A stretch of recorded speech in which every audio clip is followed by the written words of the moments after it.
UP सरकार की तरफ से जनसंख्या पर नियंत्रण के लिए लाई गई नीति को लेकर बीजेपी और जेडीयू आमने सामने हैं।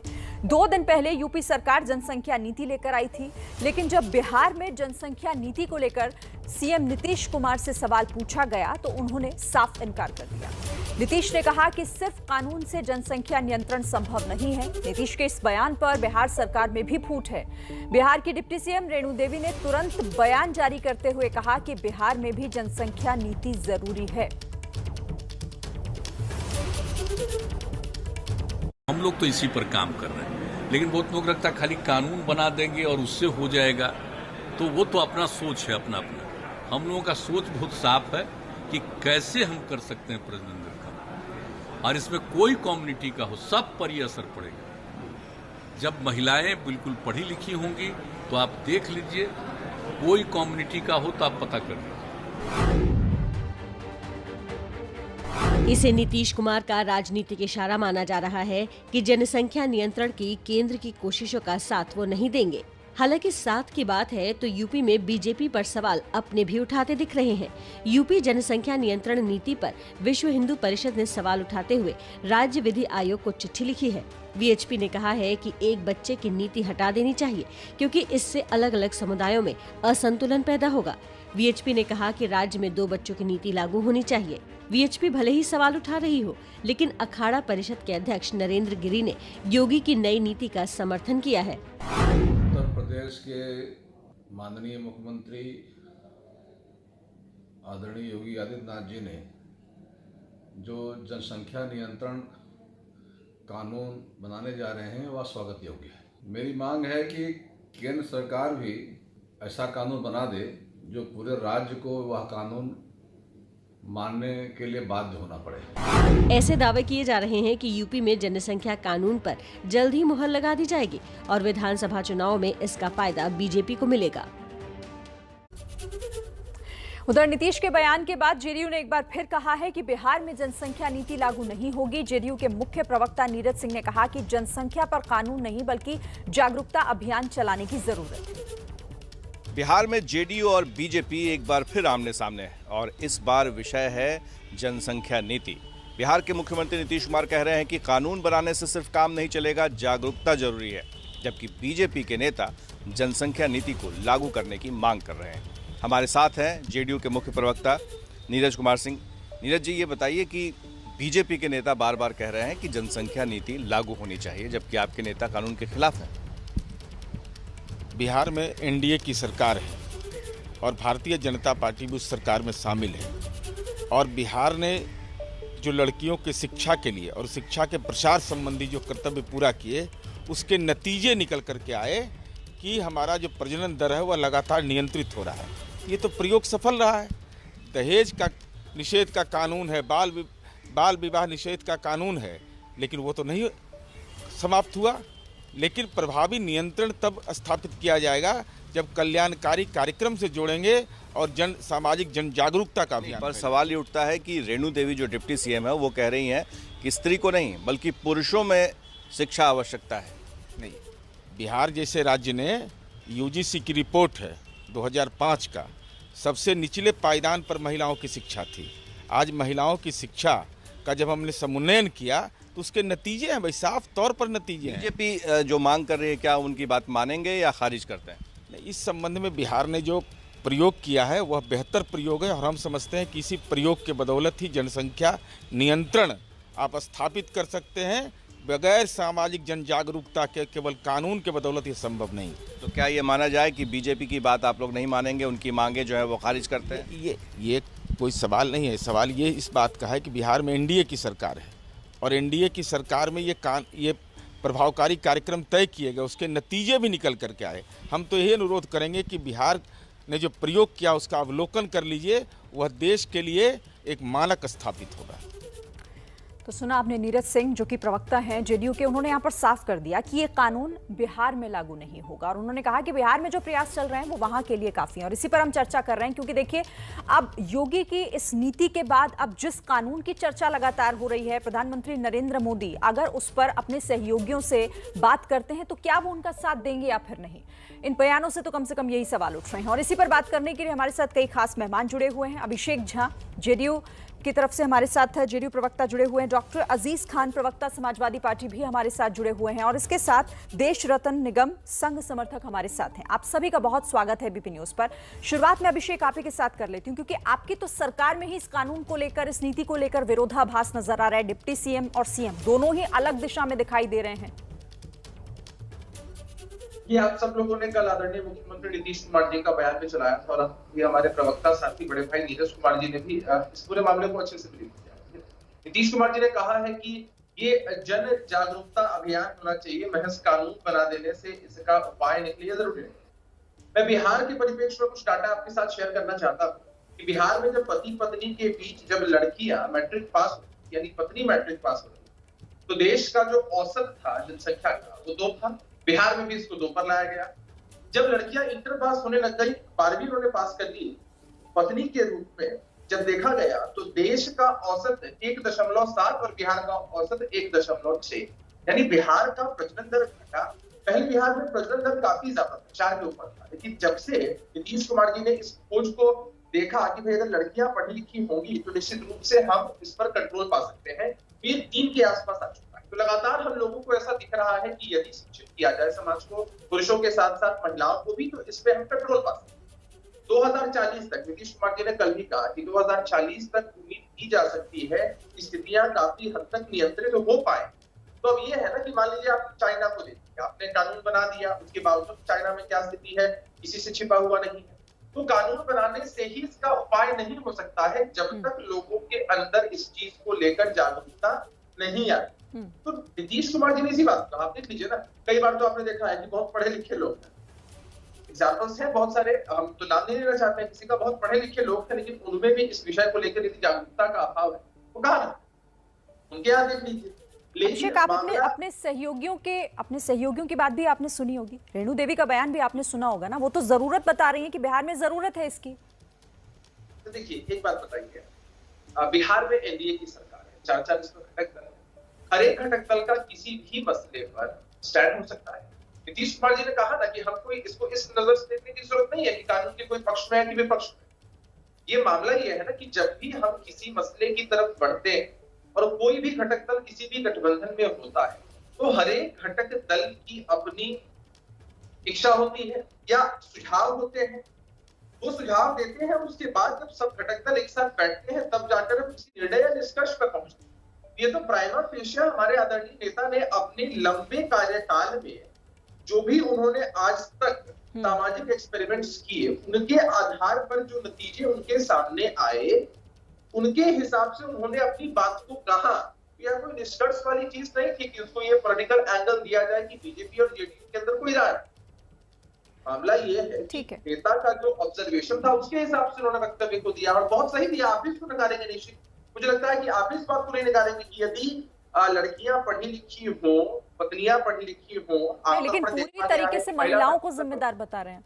वो कह रहे हैं कि महिलाओं को शिक्षित होना चाहिए उसके लिए, मतलब वहां पर ये बयान इस तरीके का उन्होंने सामने दिया जिस पर ऐतराज रेणु देवी को खुद हुआ, उन्होंने खुद इस बात का जिक्र किया। ठीक है, मैं आपके पास आऊंगी, और भी मेहमान हैं, विजय शंकर तिवारी भी हमारे साथ जुड़ गए हैं, विश्व हिंदू परिषद के प्रवक्ता, उनके पास मैं आऊं, लेकिन उससे पहले अब मैं रुक कर लेती हूँ डॉक्टर अजीज खान। डॉक्टर अजीज खान, समाजवादी पार्टी इसको लेकर क्या सोचती है, ये तो देखिए समझ ही नहीं आ रहा, क्योंकि आपके सांसद, आप ही के पार्टी के नेता अलग अलग तरीके के बयान देते हैं। वो कहते हैं कि ये कुदरत से टकराने जैसा है, कोई कहता है कि फिर तो आप 20 साल तक शादी पर रोक ही लगा दीजिए। मतलब ऐसे स्थिति कंट्रोल होगी इस तरह की बयानबाजी से, या फिर ये आपकी नीति में शामिल है कि इस तरह के अजीबोगरीब बयान? देखिए श्रीन जी, एक बात आप समझे, जो मैं अभी सुन रहा था बात को, देखिए उसको जोड़ते हुए थोड़ा सा मैं आगे बढ़ूंगा। देखिए, जो भी फैसले जल्दबाजी में और हड़बड़ाहट में लिए जाएंगे, पॉलिटिकल माइलेज के लिए लिए जाएंगे, डेफिनेटली उस पर सवालिया निशान खड़ा होगा। और आज जिस तरीके से सवालिया निशान खड़ा है, कहीं ना कहीं उन्हीं के अपने लोग, उन्हीं के घटक दल सवाल खड़ा कर रहे हैं। आप देखिए नीतीश कुमार जी ने उस पर कैसे सवाल खड़ा किया, साफ वहां पे जो डिप्टी सीएम है रेणु देवी, उनका किस तरीके का बयान आ रहा है कि साहब महिलाएं पढ़ी लिखी ना हो, साहब पुरुष पढ़ा लिखा हो। देखिए ये कितनी छोटी बात है। दूसरी बात, अभी आप ले लें जो बीएचपी के कार्यकारी अध्यक्ष आलोक कुमार जी, उन्होंने सवाल खड़ा किया कि अगर इस तरीके का कानून लागू होगा तो कहीं चाइना के ढर्रे पर हम न चले जाए। यही समाजवादी पार्टी कह रही है, यही समाजवादी पार्टी कह रही है। समाजवादी पार्टी तो ये कह रही है 20 साल तक के लिए शादी पर रोक लगा दी जाए। शफीकुर रहमान बख्श, उनका ताजा बयान मैं आपको बता रही हूँ। सिरिन जी प्लीज मुझे मौका, वो भी आप ही के नेता है ना। हाँ मैं वही कह रहा, समाजवादी पार्टी का स्टैंड है कि आज जिस कानून को आप हड़बड़ी में लाने का प्रयास कर रहे हैं, कहीं ना कहीं आप ध्रुवीकरण करने का प्रयास कर रहे हैं, आपकी विचारधारा कहीं ना कहीं धार्मिक उन्माद पैदा करने का। लेकिन इससे सबसे ज्यादा नुकसान अगर होगा तो दलित का, आदिवासी का, अति पिछड़े का। वजह क्या है? उनके अंदर साक्षरता नहीं है, उनके अंदर जागरूकता नहीं है। अगर इस कानून को लाने से बेहतर यह होगा कि आप लोगों को साक्षर करिए। दूसरी बात, यही मोदी जी है, लेकिन इनके दो चेहरे हैं। एक सेकंड, मैं एक ऐड करना चाहती हूँ यहाँ पर लाइन। अभी नीति जारी हुई है, वो कानून नहीं है, कानून पर अभी विचार हो रहा है। अभी विधि आयोग उसका एक ड्राफ्ट तैयार कर लोगों से ही सुझाव मांग रहा है। तो आपकी तरफ से सुझाव मिलने चाहिए थे, या फिर इस तरीके से इस नीति को लेकर, इस कानून को लेकर आप तंज कर रहे हैं? मैं तो कहूंगी ये तो आप इसका मतलब अपना स्टैंड बता रहे हैं। बिल्कुल बहुत दुरुस्त कह रही हैं। 7 साल से केंद्र में बीजेपी है, कहीं ना कहीं 4.5 साल से उत्तर प्रदेश में बीजेपी है। ये मसौदा क्यों नहीं तैयार किया? इतनी जल्दबाजी में फैसला क्यों? 7 साल का वक्त था, आपने फैसला नहीं किया। दूसरी बात, यही मोदी जी है। आप इस बात को समझे कि जब ये सनी उपाध्याय के केस में पिछले साल सुप्रीम कोर्ट में इन्होंने हलफनामा दिया कि साहब इस जनसंख्या नियंत्रण कानून की कोई आवश्यकता नहीं है, क्योंकि ये अगर हम लागू करते हैं तो कहीं ना कहीं देश का नुकसान है। मैं बताना चाहता हूं कि आप ही के चैनल में मैं देख रहा था कि साहब 9 राज्य में लागू हो गया, 10वां राज्य में भी लागू हो। आप देखिए राजस्थान में वसुंधरा राजे ने इसको लागू किया 2007-16 में, और जो प्रतिबंध हड़बड़ी में उन्होंने लगाया कि साहब सरकारी नौकरी में इस तरीके का प्रतिबंध होगा, इनमें यह प्रतिबंध होगा। आप देखिए कि उन्होंने 2018 में कैबिनेट में एक प्रस्ताव पारित करके उन्होंने उस फैसले को वापस ले लिया। मकसद साफ है कि अगर किसी कानून को लाना है, पहले राय मशवरा हो, सर्वदलीय बैठक हो, उस पर चर्चा हो, और जल्दबाजी में नहीं। क्या जल्दबाजी पड़ी है? इसका मतलब कहीं ना कहीं मन में चोर है। आप अपने कुकृतियों को छिपाना चाहते हैं। चुनाव के 6 महीने बचे हैं, चूंकि आपके पास कोई जनाधार नहीं है, जमीन पे कैसे जाओगे? कोरोना ने इस प्रदेश को बेहाल कर दिया, आप बेड नहीं दे पाए, हॉस्पिटल नहीं दे पाए। उस हिसाब से तो अब सही वक्त है। उस हिसाब से तो डॉक्टर अजीज खान, अगर आप कोरोना का ही जिक्र कर रहे हैं तो मुझे तो लगता है उस हिसाब से अब सही वक्त है कि इस पर बैठकर विचार हो और आप अपनी तरफ से राय दीजिए, ना कि इस तरह के आपके नेता बयानबाजी करें। ठीक है विजय शंकर तिवारी, मैं आती हूँ 1 सेकेंड आपके पास। मैं आ रही, मैंने आपको पूरा वक्त दिया ना डॉक्टर अजीज, मैं फिर से आपके पास आऊंगी। विजय शंकर तिवारी जी, मतलब एक बच्चे वाला नियम हटे, वीएचपी की तरफ से तो ये कहा जा रहा है कि पुनर्विचार होना चाहिए इस पर। हाँ नहीं, वो तो कल हमारे माननीय कार्याध्यक्ष जी ने बोला है, और ये हमारा स्टैंड पहले से है, कोई नया हमने बनाया ऐसा नहीं है। 2 बच्चों की बात 1975 से इंदिरा जी ने शुरू की, और वो बहुत सहजता के साथ सारे देश में चलता रहा, और हम सब लोगों ने उसको मान्य किया, और वो उसके परिणाम भी देश में आए कि बहुत बेहतर। अगर वो नियम लागू नहीं होता तो आप कल्पना करिए कि देश में आबादी कितने प्रतिशत और आगे बढ़ गई होती। कोरोना काल में आपने देखा कि अस्पताल में बेड उपलब्ध नहीं थे, ऑक्सीजन उपलब्ध नहीं थी, बहुत सारी सुविधाएं उपलब्ध नहीं थी, और डॉक्टर भी उपलब्ध नहीं थे। यानी ये देश में कोई एक सरकार, केंद्र में भाजपा की सरकार है, उसने सारे डॉक्टर तैयार कर लिए हैं इतने। ये 70 साल की बात कर रहा हूं मैं। अभी हमारे खान साहब बहुत आंकड़े बहुत देते हैं, आंकड़े बहुत, और आंकड़ा देना कोई कठिन काम नहीं है। वो तो एक छोटा सा बच्चा भी गूगल से निकाल करके लोगों के सामने दे देगा। ये बहुत मौलिक चीज क्या है खान साहब, मैं निवेदन करना चाहता हूं, आंकड़ेबाजी कोई बहुत बड़ी बात नहीं है। एक छोटा बच्चा भी गूगल में जाकर आंकड़े लेकर के बैठ जाएगा और चर्चा कर लेगा। आज देश की वास्तविक परिस्थिति क्या है, उस परिस्थिति में आज की आवश्यकता क्या है, इस पर विमर्श करने की आवश्यकता है। और वही हमारे आलोक जी ने, कार्याध्यक्ष जी ने कहा कि एक बच्चा जो है, चाइना ने उसका दुष्परिणाम देख लिया है, 2 बच्चे होने चाहिए। अमूमन हमारे देश में आदमी सोचता है हमारे एक बेटा हो जाए, एक बेटी हो जाए। एक ये पूरक संख्या है, क्योंकि अगर केवल लड़के होंगे तो भी जनसंख्या क्या होगा, अगर केवल लड़कियां होंगी तो भी जनसंख्या क्या होगा। एक मानस लोगों का बना होता है कि मेरे घर में 2 बच्चे हों। वो नियम अभी तक लागू है, उसको और पुख्ता कर दिया जाए, यही हमारी मांग है। और खान साहब, तो मैं कल भी खान साहब के साथ में था, वो बहुत इतने प्रतिशत उतने प्रतिशत। खान साहब, आम 70% समाज ये प्रतिशत नहीं समझता है। ये आंकड़ेबाजी नहीं समझता है, उसको आंकड़े देकर लेकिन ऐतराज तो आपको भी है विजय शंकर तिवारी, आप तो लॉ कमीशन के उस ड्राफ्ट के एक हिस्से पर ऐतराज तो वीएचपी भी जता रही है ना।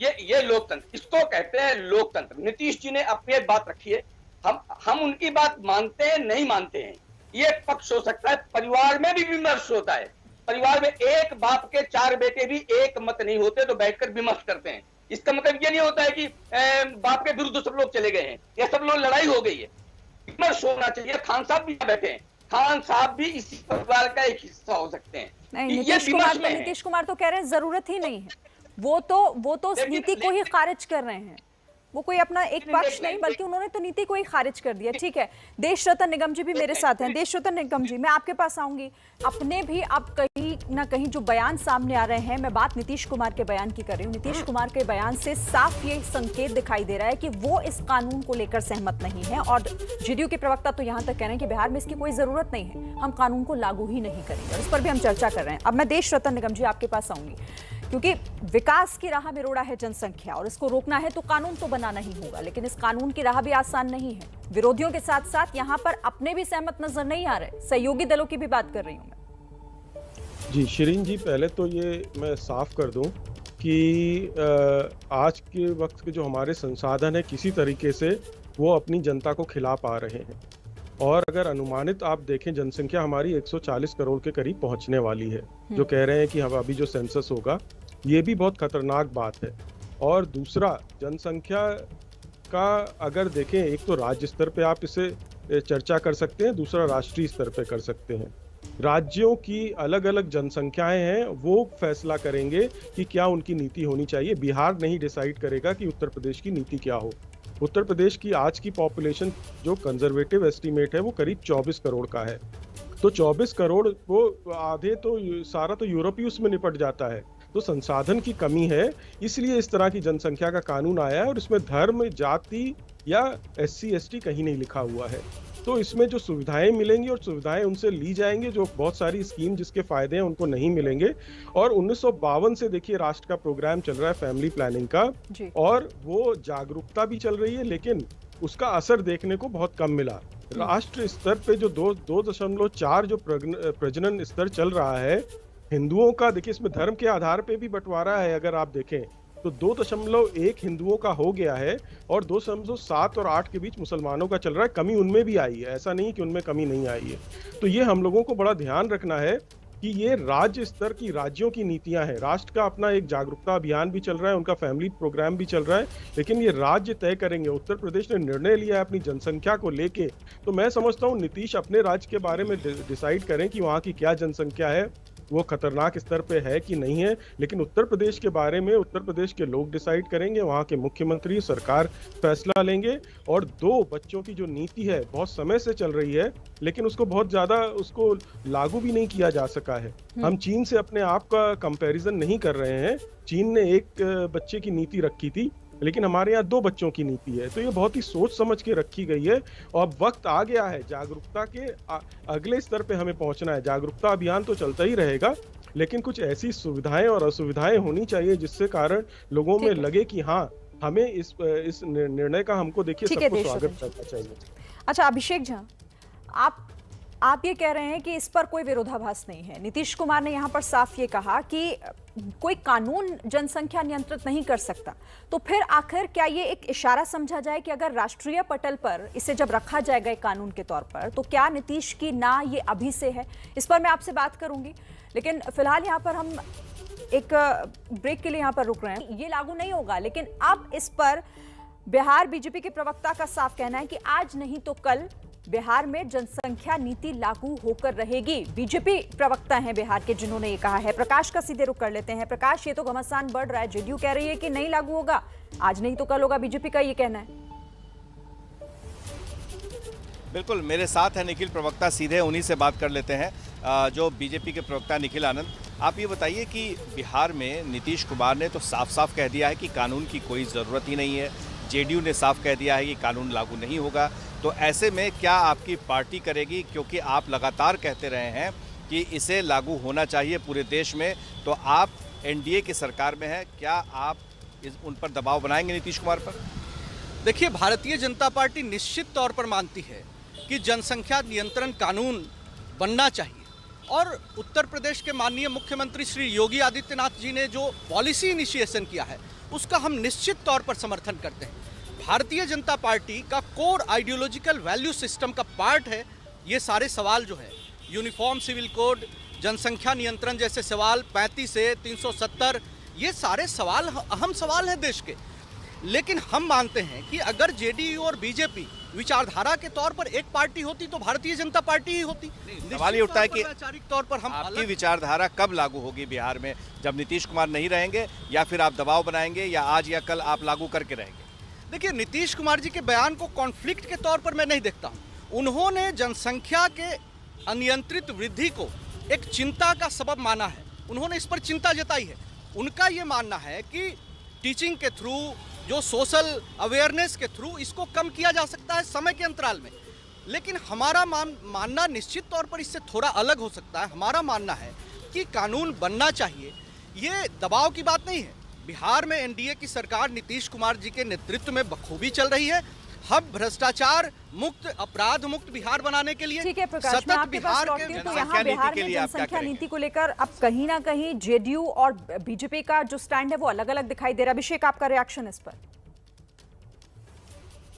ईश्वर न करे कि कभी किसी को कोई बीमारी हो, लेकिन फर्ज करिए कि किसी को कोई बीमारी हो जाती है, घरेलू उपचार से अगर वो बीमारी ठीक हो सकती है और प्राइमा फेशिया उसके सुखद परिणाम भी सामने आते हैं, तो फिर कोई एलोपैथिक इलाज की तरफ जाना नहीं चाहेगा। ठीक उसी तरह से बिहार में हम लोगों ने साफ साफ देखा कि जागरूकता चलाकर, बेटियों को शिक्षित करके, पुरुषों को शिक्षित करके अगर हम इस पर कंट्रोल पा सकते हैं तो यह एक रोल मॉडल की तरह पूरे देश में अपनाया जाना चाहिए। यह हमारा सुझाव, हमारी पार्टी का, हमारे नेता का सुझाव है। लेकिन अलग अलग पार्टियों के अलग अलग पक्ष इसमें हो सकते हैं। हमारा किसी के साथ पार्टी अलग है, लेकिन बिहार में आप सहयोग से सरकार चला रहे हैं और वही ये कह रहे हैं कि वो ये कानून वहां पर लागू होगा। आपने मना कर दिया, पर वो कह रहे हैं आज नहीं तो कल ये होना है लागू। वक्त इतना ही, जल्दी से अपनी बात खत्म कीजिएगा अभिषेक। बस शिरीन, एक बात बेहद अच्छे तरीके से समझने की जरूरत है कि जब पार्टी गठबंधन में होती है, लेकिन हर एक पार्टी की विचारधारा अपनी अपनी है। अगर सभी पार्टियों की विचारधारा एक ही हो जाए तो सब मिलकर एक ही दल हो जाएंगे, उसमें तो कोई बात नहीं। ठीक है, मेरे पास वक्त इतना ही था, वक्त इतना ही है। बहुत धन्यवाद आप सभी का हमारे साथ जुड़ने के लिए, इस चर्चा में शामिल होने के लिए। तो यहाँ पर आपने देखा कि एनडीए में किस तरीके से अब इस नीति को, इस कानून को लेकर घमासान मचा हुआ है।